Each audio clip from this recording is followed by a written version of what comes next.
உன் கூட நான் கூடியிருந்திட எனக்கு சென்மம் ஒன்று போதுமா?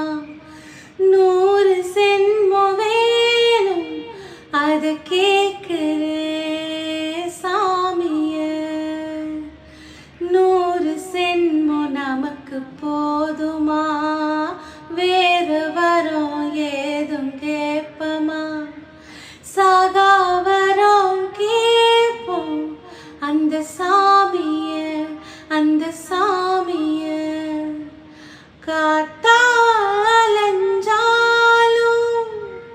கடலாக நீ இருந்தாலும் ஆகாசமான போதிலும் எந்த ஒரு எடுத்த போதிலும் சேர்ந்தேதாயிருக்கணும், பறக்க